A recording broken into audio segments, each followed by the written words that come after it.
Hi friends, good morning. எல்லோரும் எப்படி இருக்கீங்க?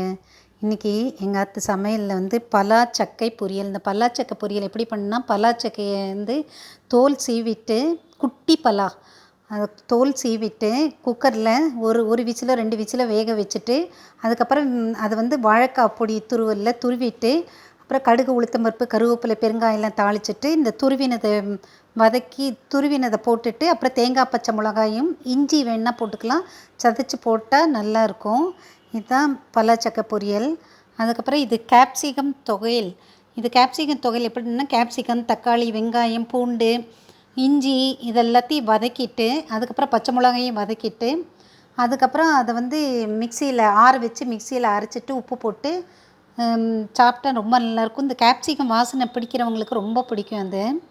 அப்புறம் மார்னிங் பிரேக்ஃபாஸ்ட் இட்லி, அப்புறம் மோர் குழம்பு.